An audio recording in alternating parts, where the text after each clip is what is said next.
গর্ভকালীন সময়ে বাচ্চার ওজন বাড়ানোর জন্য মায়ের প্রয়োজনীয় খাবার। ১. দুধ ও দুগ্ধজাত খাবার। দুধ, দই, ছানা, পনির। ক্যালসিয়াম, প্রোটিন ও ভিটামিন ডিতে ভরপুর, যা হাড় গঠনে সাহায্য করে। ২. প্রোটিন সমৃদ্ধ খাবার।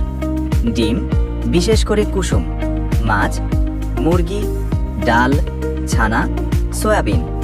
প্রোটিন বাচ্চার কোষ ও পেশি তৈরিতে সাহায্য করে। ৩. ভালো চর্বি, হেলদি ফ্যাটস। বাদাম, আখরোট, কাঠবাদাম, কাজু, অলিভ অয়েল, ঘি, পরিমিত। এগুলো শিশুর মস্তিষ্ক ও ওজন বৃদ্ধিতে সহায়ক। ৪. শক্তিদায়ক কার্বোহাইড্রেট। ভাত, রুটি, সুজি, ওটস, আলু, মিষ্টি আলু শরীরের শক্তি যোগায় এবং শিশুর বৃদ্ধি ধরে রাখতে সাহায্য করে।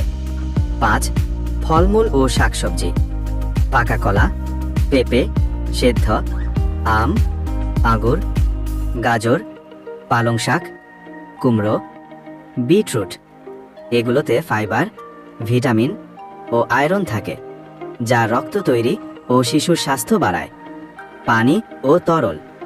প্রতিদিন অন্তত ৮-১০ গ্লাস পানি, ডাবের পানি, ফলের রস, চিনি ছাড়া, লেবু পানি।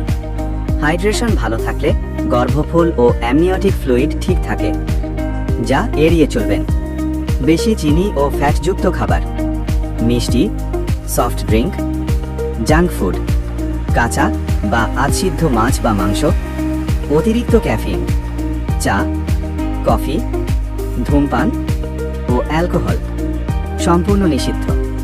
পরামর্শ: প্রতিদিন ৫-৬ বার অল্প অল্প করে খাওয়ান। আয়রন, ক্যালসিয়াম ও ফলিক অ্যাসিড নিয়মিত নিন, ডাক্তারের পরামর্শ অনুযায়ী। বাচ্চার ওজন বা বৃদ্ধির বিষয়ে দুশ্চিন্তা থাকলে নিয়মিত আল্ট্রাসাউন্ড ও চিকিৎসকের পরামর্শ নিন।